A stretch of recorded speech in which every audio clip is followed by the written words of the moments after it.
Isang masayang pagbati na may ngiti sa aking mga labi.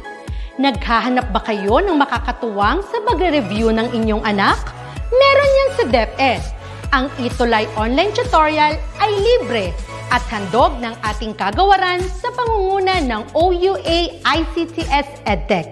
Ito ay isang proyektong makatutulong sa mga mag-aaral, katuwang ang mga magulang o kasama sa kani-kanilang tahanan para masagutan at maunawaan ang mga modules. Hangad din ng programang ETUlay ang matulungan ang ating mga guro sa kanilang mga blended learning classes. Ang ating ETUlay ay mula kinder hanggang senior high school. Bukod sa academics, meron din tayong mga special programs gaya ng All is Wellness, Reading and Math Remediation, Storytelling, Mommy Tech Talks, Classes sa Gramatika, Speech Class, Financial Literacy, at marami pang iba.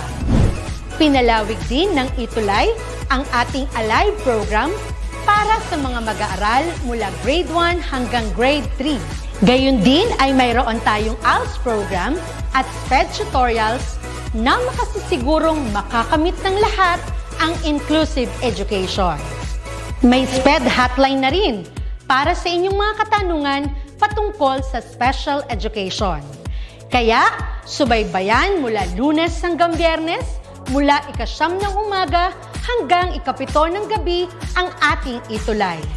Sa ating pagtutulungan, maiaangat natin ang bawat isa.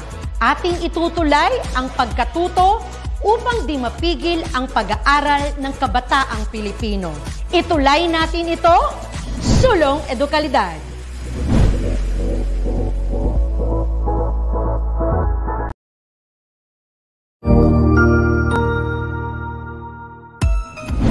Mabuhay! Good day to all! I am your tutor Madge. Welcome to ETUlay, a free online tutorial, an initiative of the Department of Education, Information and Communications Technology Service, Educational Technology Unit, SHS-EAPP. This program is aimed at helping and assisting learners from kindergarten, senior high school, ALS, Alive, and SPED learners. Aside from answering the modules, the ETUlay is offering programs which you will surely look forward to. Together with our parents and teachers, the ETUlay will bridge the gaps where difficulty and ease meet in learning new knowledge and skills. So, let us prepare our modules, pen and paper. Ready your mind to see and hear worthwhile and interesting lessons. Let us now study and learn, together with our volunteer online tutors. Tara na!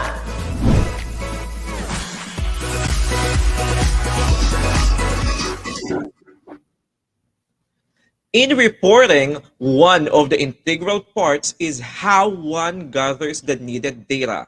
Since time immemorial, asking questions has helped in inquiring data that are helpful in constructing a sensible report.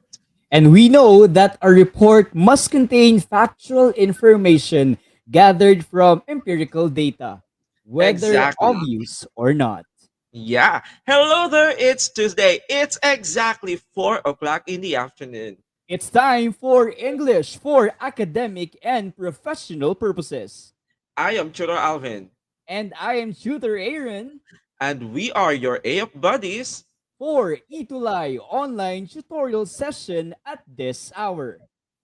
That's right. Okay. Hello, Tutor Aaron. Good afternoon. Kumusta? Hello also. Good afternoon, Tutor Alvin. I hope you're okay there, wherever you are. Good Yeah. afternoon also to all our AIA phenomenal students who are live or who are watching our live right now. Yeah, and let me take this opportunity to greet Enrico Dalupan, one of our viewers using YouTube, okay? Watching us through YouTube. So, sabi niya dito, good afternoon, tutors Aaron and Alvin. My name is Enrico Dalupan from YouTube. Ayan. So, one of our early birds, okay, for this day's episode or session. Yes, good afternoon also to John Rold Camungao Natividad.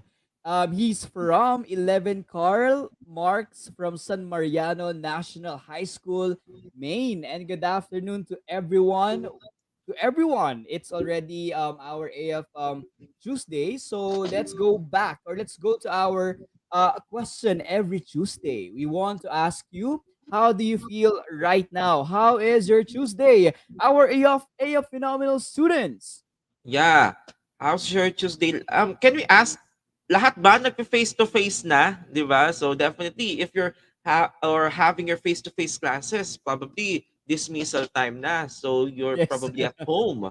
Okay. So So depending on the kumusta? location. Mm-mm. How's the fourth week? Yes, that's true. To those who are having their face to face, how is it so far? What are your adjustments? What are the new things that you are discovering in the face to face session? And to those who are doing the hybrid, how is it? Share with us your stories and your unforgettable moments while adjusting to the face to face classes. And to those who are still attending online, keep safe, everyone. And we those who are attending on, I believe they still have high cases of COVID, so still take care of yourselves. Okay, here is Alan Mark. He is happy dahil pasado po ang proposal sa research. Wow, congratulations, Wow! Alan, 'di ba? Congrats, Alan. Galing. Congrats. And, sabi naman dito ay, let's see.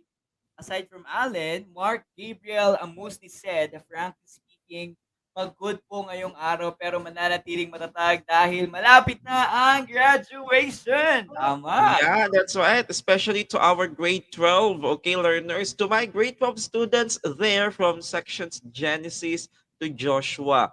Galingan. So, Oh, take care, Allen. Ha? He said that it's still pauwi pa lang from the school, and we hope that your Tuesday has or has given you happy mood, thrilled mood, or you are joyful or jubilant, so on and so forth. Let us spread that positivity and let's enjoy our session right now. tama. So, again, shout out to all our AF Phenomenal students who are watching with us, and special mention to my students there at Santa Maria National High School. So, mag-ingay. So, I hope you'll be learning for our lesson for this afternoon. Ayan, Eloy Nod, good afternoon. I hope you mag ano ka diyan, magstay ka diyan.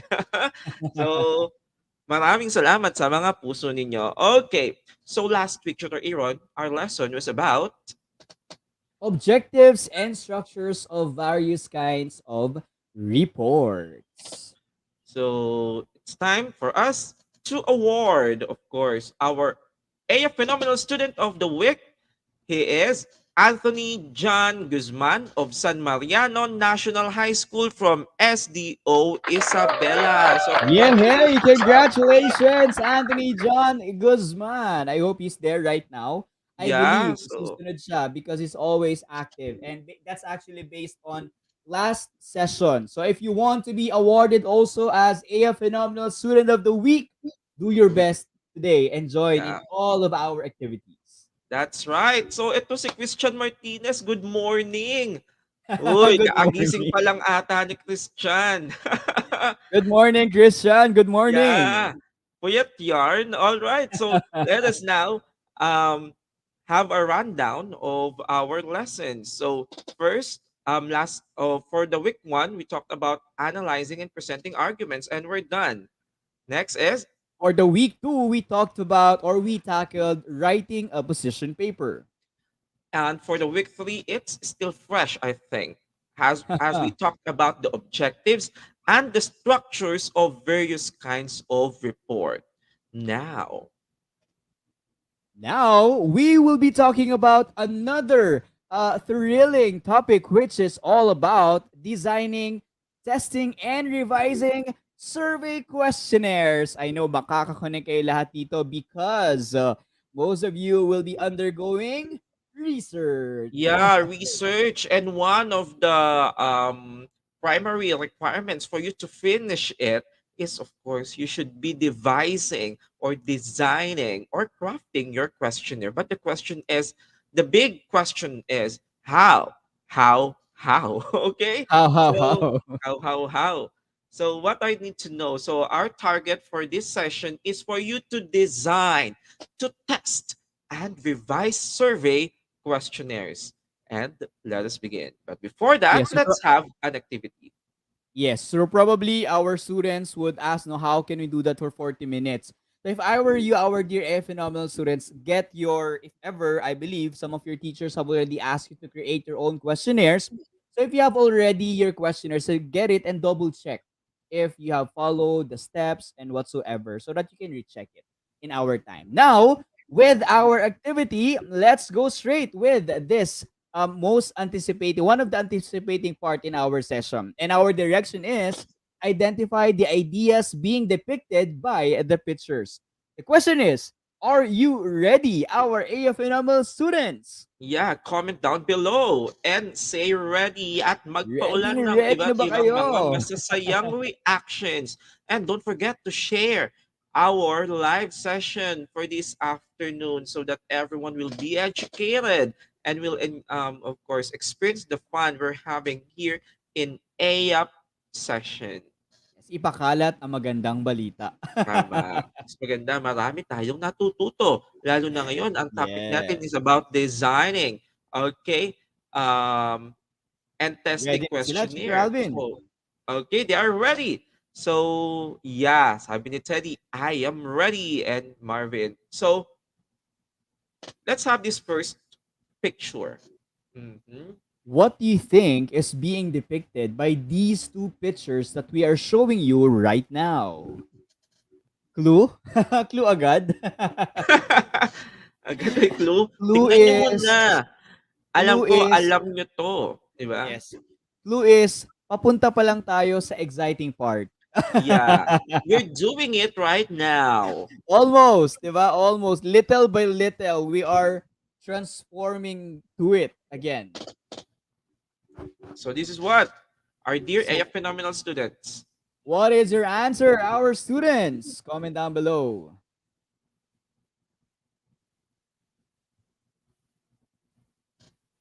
Do they have their answers already, Tutor Alvin? Let's Um, see. I think conducting a survey, sabi ni Mark, wag muna kayong papunta pa lang, wag muna tayong pumunta sa Papunta pa lang tayo exciting sa part. exciting Papunta pa part. lang. O sige, Wag munang clue. tumungo sa mga Okay, Correct. Wala nakakuha ng clue tamang sagot. Let's see, Tutor Alvin. What's the correct answer? is a face. This is Face face to to face. face. Ayan, halos magkapalit na yung mukha ng dalawa, 'di ba? Sobrang close ng mga faces nila.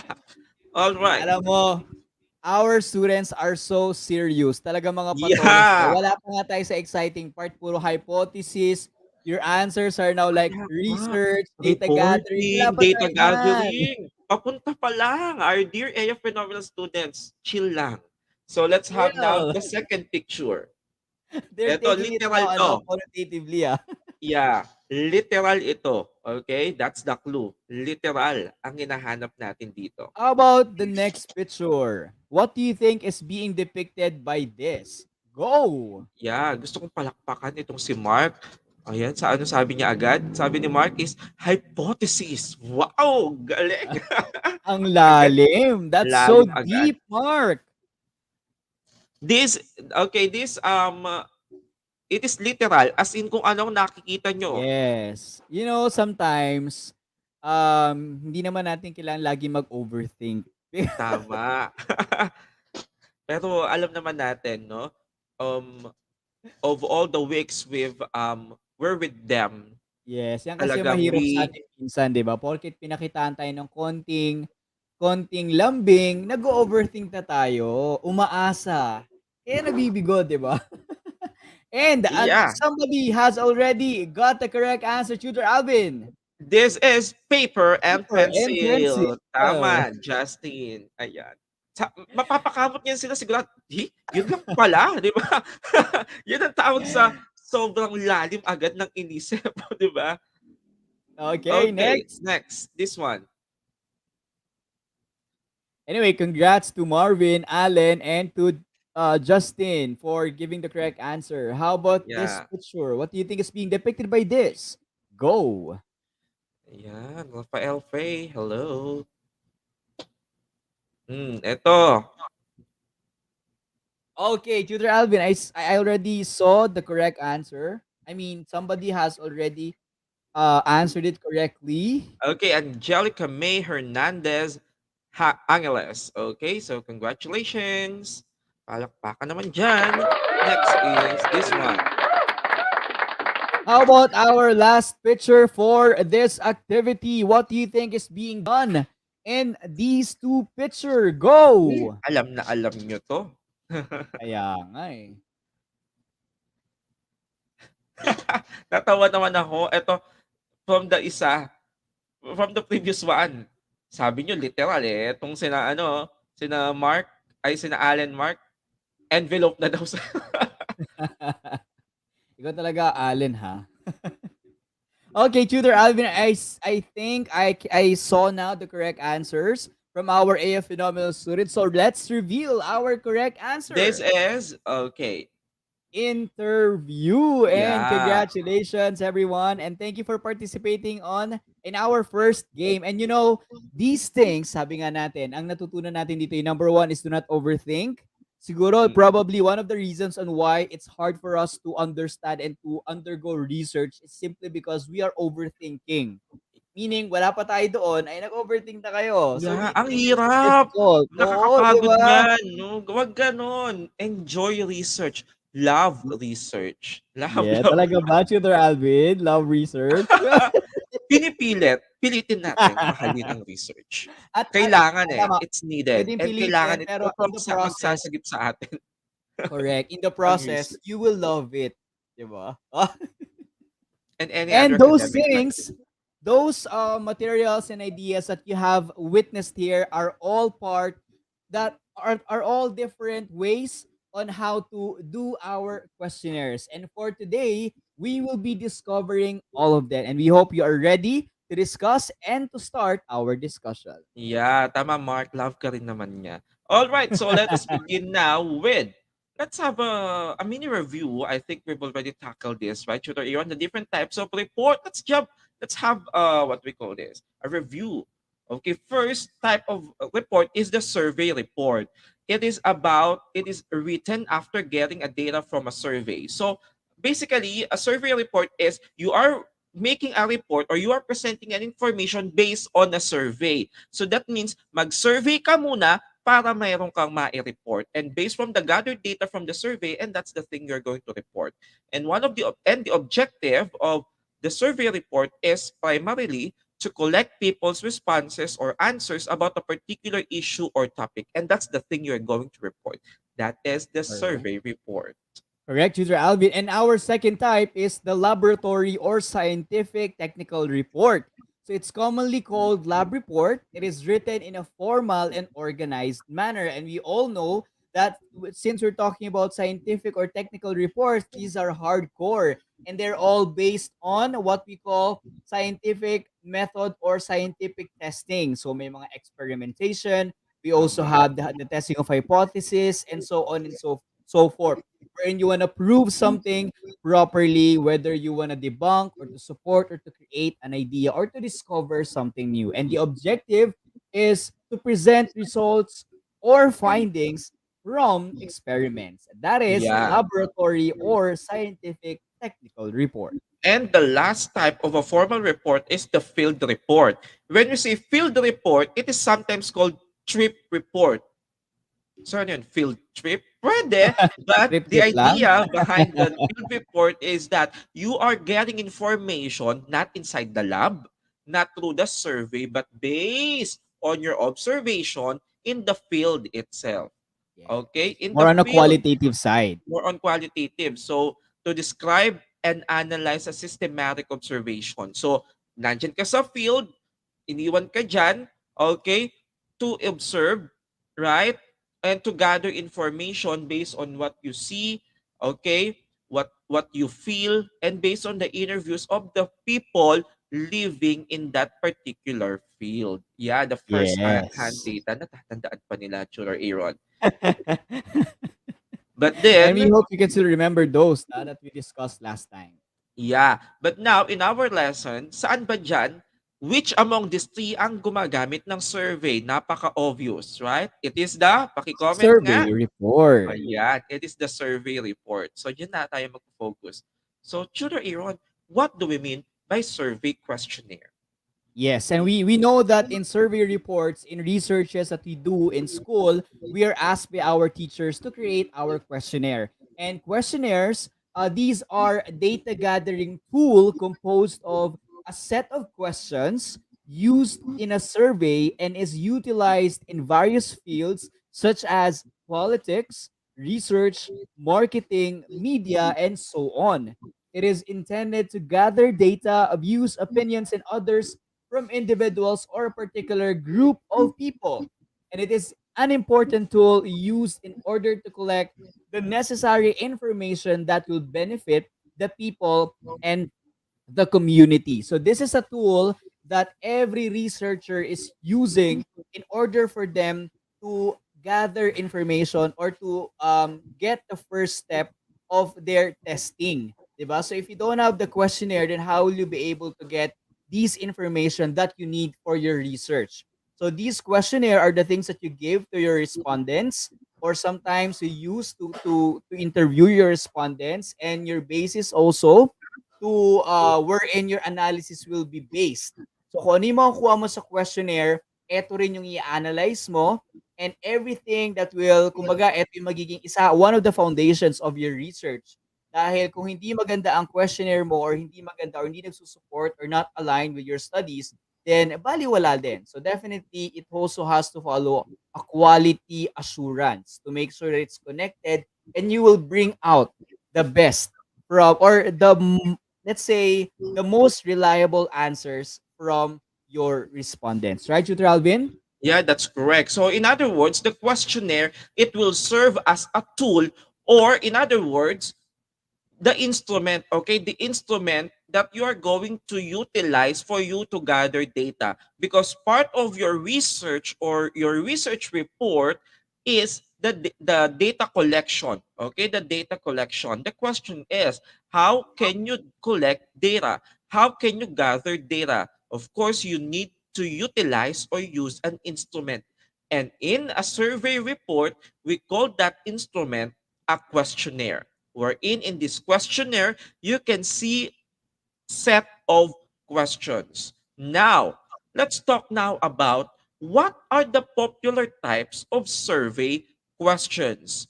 Broadly speaking, we have only two types of survey questions. It could be close-ended or open-ended. Open-ended. Let's differentiate them.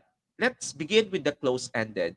In the close-ended questions, that's why it is called close-ended. Sige nga, try to comment down below. Ano pinagkaiba or what's the difference between a close-ended question from a open-ended question? Let's see if tama ang mga schema or your prior knowledge.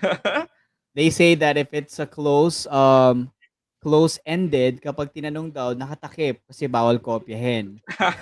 Pero Tama. kapag open, ay pwedeng i-share sa lahat. You can share the answers para masaya. Is it right, Ganun ba? Tutor Alvin?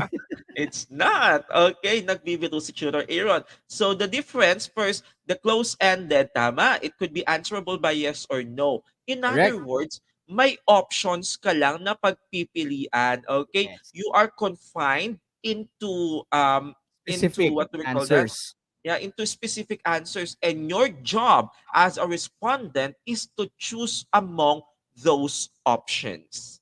Okay, sana all my options. Okay. But don't let yourselves to be an option. Char lang. Joke lang. All right. So in the close-ended questions, it is close-ended. Why? Because you, as the respondent, cannot give any further answer. Just could be tick the box, shade, or Yes. put numerical value. And that is a close-ended question. Ano naman ang open-ended, Tutor Aaron? Yes, when we talk about open-ended, so unlike the closed, wherein specific questions are put in the questionnaire, in the open-ended, it's usually used in interview, right? Wherein you get the most reliable answers from the person itself. So it does not require any specific answers, but it requires the, let's say, the most sincere answers from your respondents. Okay? So ang one challenge about this open-ended questions would be how can you make sure that it's the most reliable source. So going back to my graduate school qualitative research, one of my professors told us that kailangan when you're asking your respondents regarding using an open-ended questions, kailangan nasa maayos sila na kondisyon. So that you may get the best answers from them because it's an open-ended question. Yung question, yung sagot ay pwedeng maging malawak, pwedeng maging mahaba, you don't expect Yes. too much from it. You don't expect specific answers from it, but questions or answers that are sincere enough and reliable enough based on a person's perspective. And that Oh, is the open-ended question. very precise and clear, Tutor Aaron. So in other words, the open-ended, bukas siya. Alright, it's open, kaya nga open. So it's up to you. What would be your response on that particular question? Right? So now, focus tayo sa close-ended because there are a lot of varieties or variations of close-ended questions. So let's begin with number one. Yes. Okay, the very popular, the multiple choice questions. Okay, these are the most popular survey question type. So that from the word itself, multiple. So you have more options from a list of answers that you define. Example here, what is your favorite ice cream flavor? Is it Oy, you chocolate? can answer in the Okay, comment yeah. section. What's your answer? Since we have multiple choices, is it chocolate, vanilla, mango, ube, or Ube cheese? or So cheese? this is an example of a multiple choice questions. Close-ended pa rin to. Why? Because there are options. There are My choices. favorite flavor is not there, Tutor Alvin. That's so unfair. What is it, Tutor Aaron? It's Rocky Road. Oh, Rocky Road. Okay. But then it's close-ended. We have to choose. Wala ba Yes. ano dyan yung others? Please specify. Ganun. Sometimes I Pwede think ba? they add others. So Yeah, if in oo. some cases if it's needed, they put others. Like in that case, no, sometimes better that we actually brought up the question na what if it's not there. So you can also put others. Yeah, put others, no? If you're going to devise or to craft a question for this one, don't confine them into this one because it seems to be biased. What if wala nga Yes. naman dyan ang paborito ko? So That's please true. specify others and then please specify and let the respondents indicate that particular flavor of ice cream. So Because importante, this is a still at yeah. the end of the day, at the end of the question, you have to get the best answer from your respondent. So make it reliable and as much as possible factual. So that's the first type, right, Tutor Alvin? I think I saw Yeah. their favorite. Most of them like um chocolate. Chocolate, ayan. Nandito si Mark, sabi niya palapat. Okay. Sige, Mark, tagdala mo ako niyan, na bukas ng palapat na flavor ng ice cream. You know, Chuto yun, palapat. It is local in our place. Yung mangrove apple. I'm not It, yeah, yeah, Oo. yeah, yeah, I remember. Pagatpat, Yes, sa I remember. Tagalog ata yun. I remember. Yeah. Okay, let's And I miss continue. that kasi when I was a kid, my grandmother would pick that up from the floor. Tas malupa-lupa pa. But when she Yeah, parang oo. apple siya, pero ang sarap. Oo, yung nahulog lang sa putik yun, di ba? And then, Yep. And they say that it's healthy. yeah, okay. So, Mark, I'm counting on you. So, let's continue, Chuto Aaron, the next one. Yes, the second one is what we call the rating scale. So it displays a scale of answer options from any range, 0 to 100 or 1 to 10, etc. So depending on the need of your research. For example, we have here how likely is it that you would recommend this company to a friend or colleague. So sometimes it's used to rate. Okay, as the name suggests, it's used to rate a specific thing or specific thought. So bahala kayo if gaano katindi, 'di ba? So you have there the choices, not all likely, then you have extremely likely. Sometimes they put in the middle, no, yung middle part.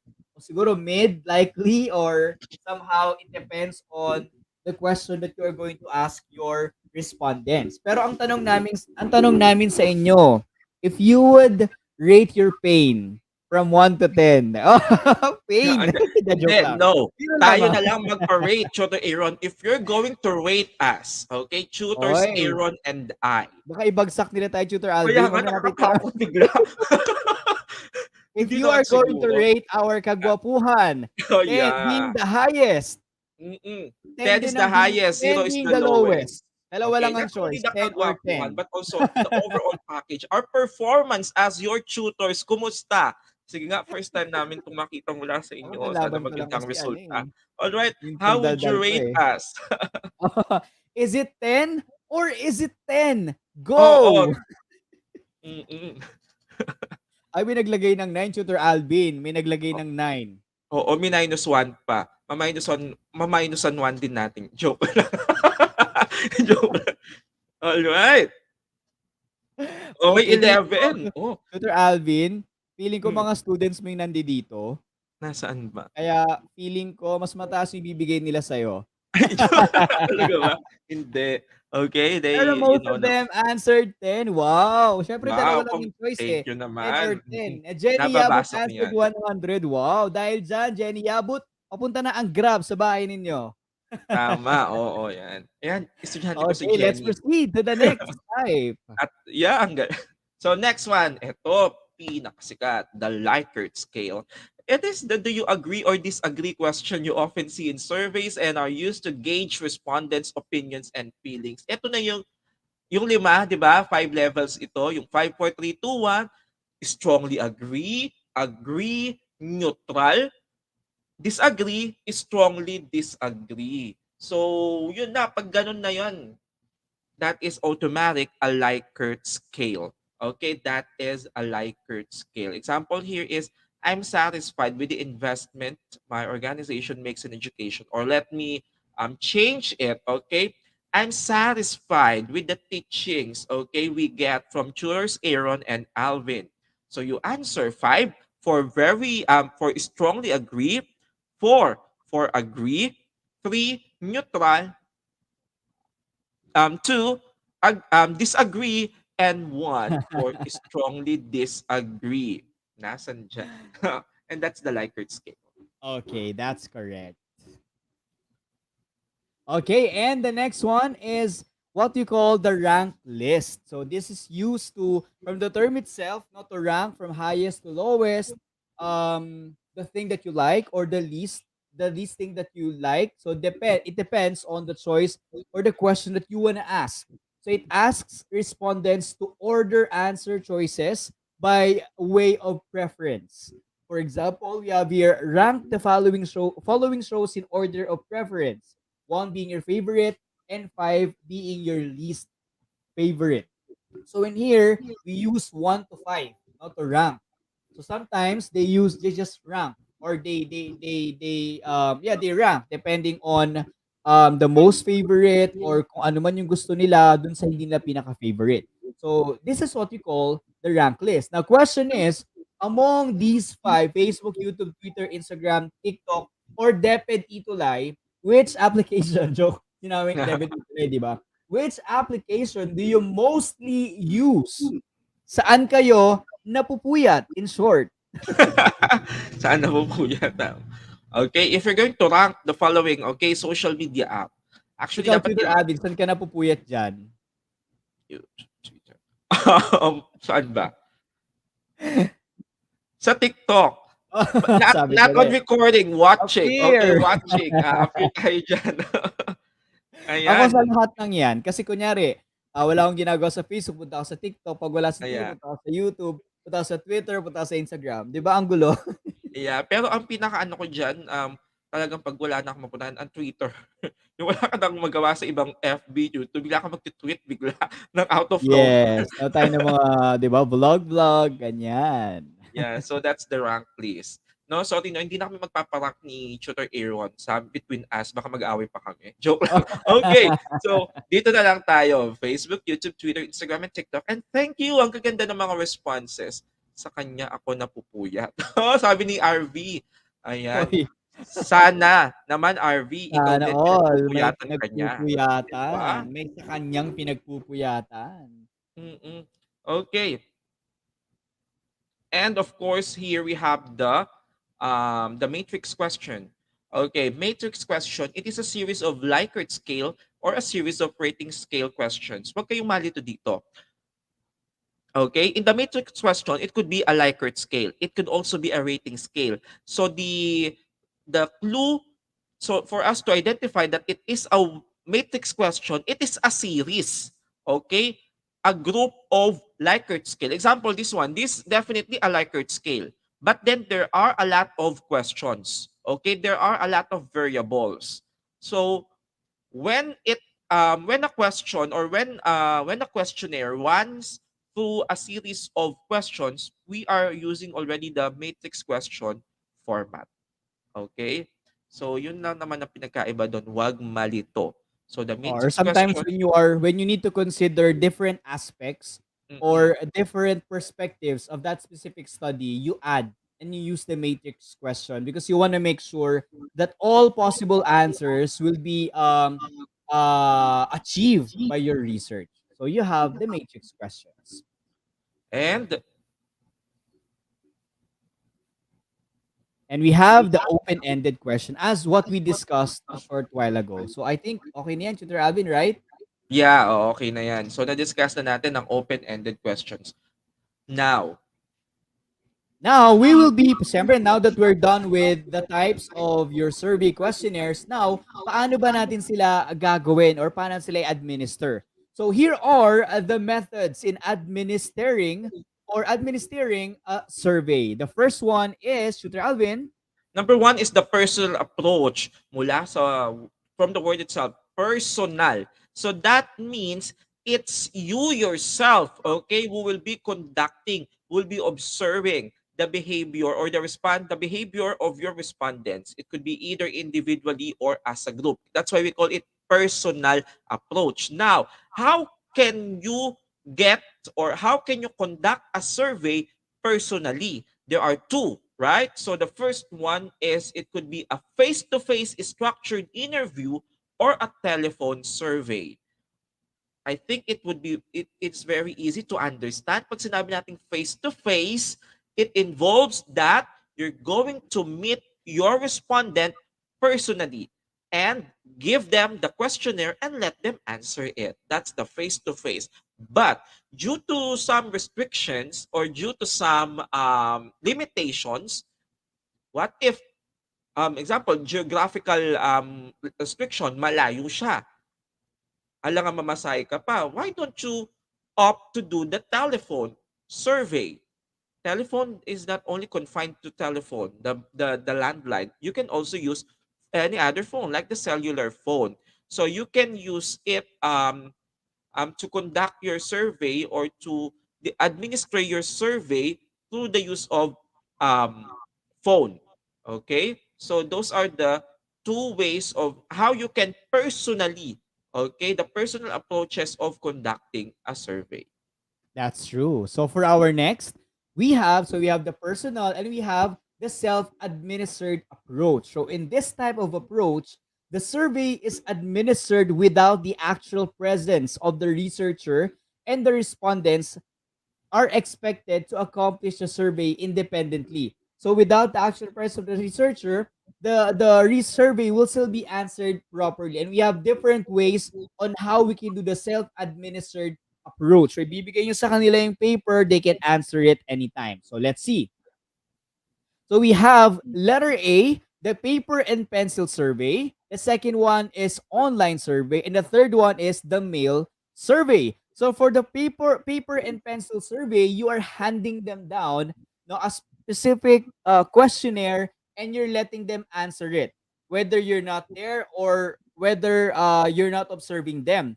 This is a traditional method of administering a survey, which entails that respondent B or are accompanied by someone who is a computer literate. So computer literate. So depending on let's say needed. So sometimes he uses if the person your respondent is not literate when it comes to computer. Okay? So what you have here, you use the paper and pencil survey, and Yeah. you give them the survey, and someone that's trustworthy will be observing them, and or anytime you may get the answer from them. So I think ito yung ginagawa usually ng mga researchers, ng mga students, no? They will hand the questionnaire to the respondent and babalikan na lang nila, right? Yes. Because they believe that hindi naman kailangan may kopyahin, or they believe it will still be reliable because the questions there are structured to be answered without any checking, or without any, kumbaga, hindi na kailangan pag-obserbahan pa. Then we have the online survey. So this is actually the survey that became popular in the time of pandemic. Now, most researchers are using online surveys in Google Form, Google or Form, yeah. sometimes in Facebook, or sometimes depending on the platform that you are using. Okay, even on YouTube, there are surveys that are being asked, especially in commercials. So this is a useful technique, especially for studies which include many respondents from different locations. So this is also used to gather information from respondents who live in different areas. This enables all participants to answer through different online platforms. So to cater the needs and to make sure that you will get as many respondents as you can, like those who are looking for bigger population, they use online survey. Okay, and you do it, or there are some platforms that can help you in making it, like Google Form. And we have the other one, letter C, which is the mail survey. So minsan magugulat tayo, di ba? This last day, I received a mail asking me to help them to answer their survey. So when I clicked the survey, I saw the questionnaire, then I answered it. This popular tool requires an easy administering of the survey, where survey questionnaires are mailed to individuals who are given enough time to read and ponder on the information asked. So I was sent by somebody the questionnaire, and I was given time to answer, like for a week or for some days. So those are the self-administered surveys. Hey, next. Yeah. So, in other words, Tutor Aaron, so parang for them to easily understand the difference between a personal to the self-administered approach, I think we can use the term synchronous and asynchronous, right? In the synchronous one, that's the personal approach that you need the data or binabantayan mo talaga.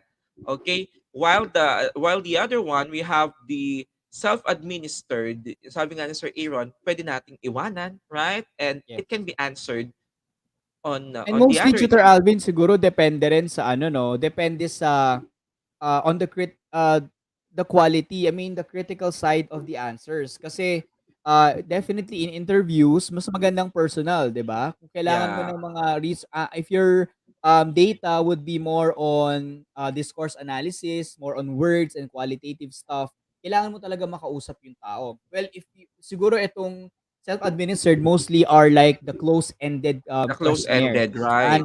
Because Package na, and mm, nandun na yung mga expected mo, so wala ka ng dapat ikatakot pa. So siguro yeah, ganun din siya. when the nature of your study is qualitative, it is advisable to use the personal approach so that you can really get the first hand, the authentic, okay, data data or information from your participant.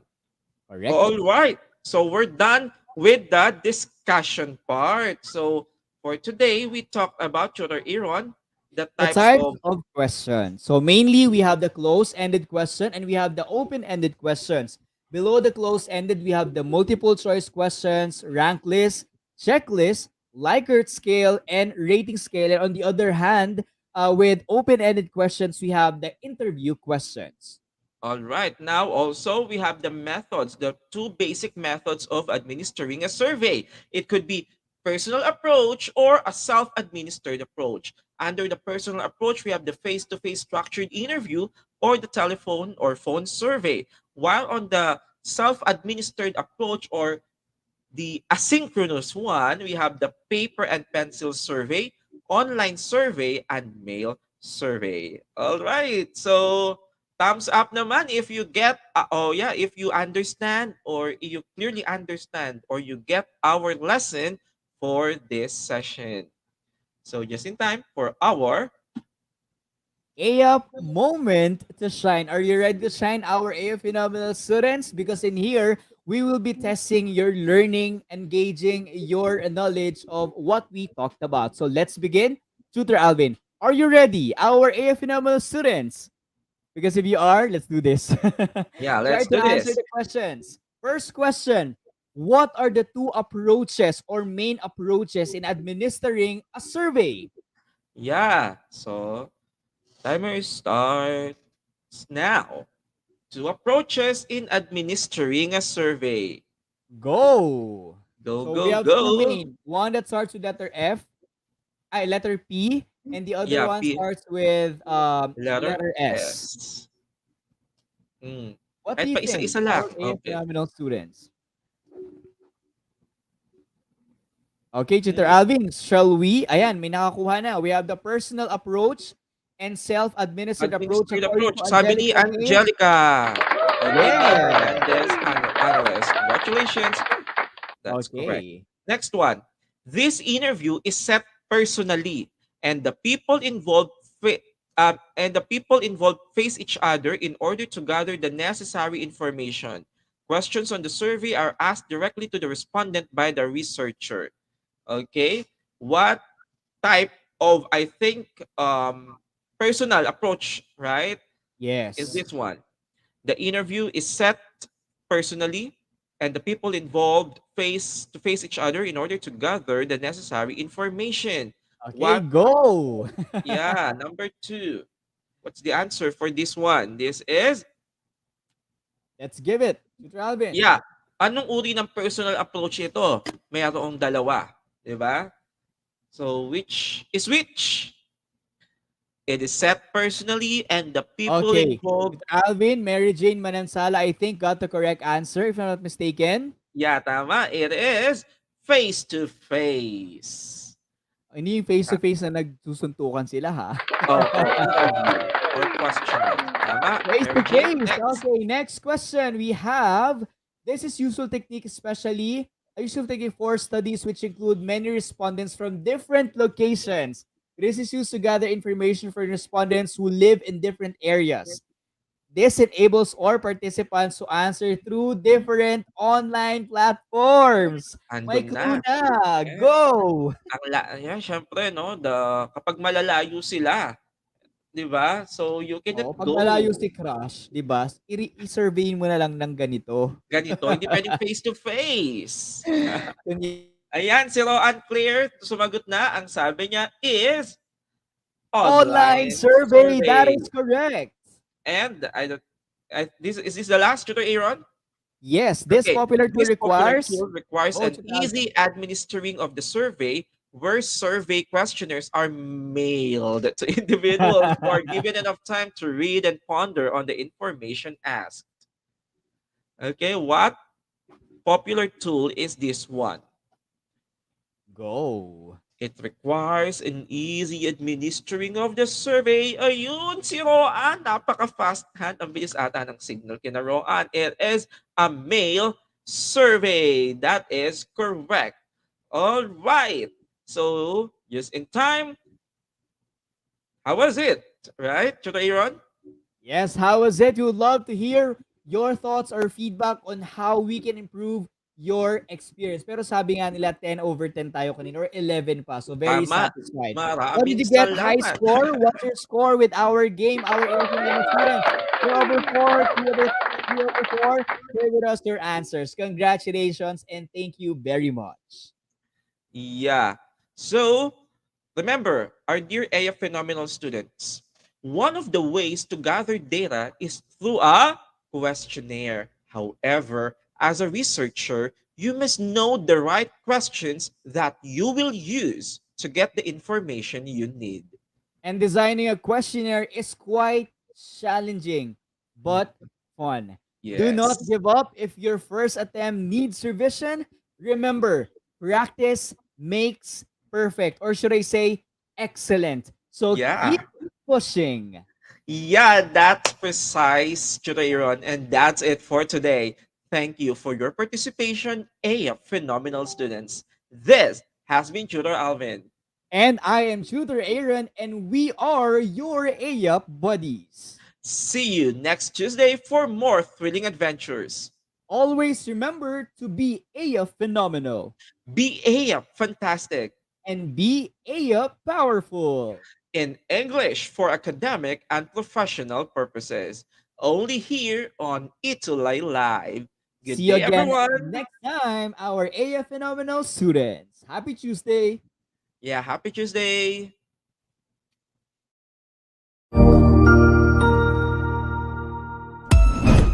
Ang husay naman! Natapos mo ang iyong tutorial session kasama ang iyong mahusay na ETUlay tutor.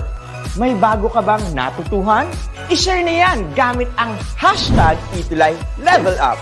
Huwag aalis ha dahil may susunod pang programa na pwede mo ring panoorin at salihan dahil naghihintay na ang iyong mga tutors. Happy learning dito sa ETUlay!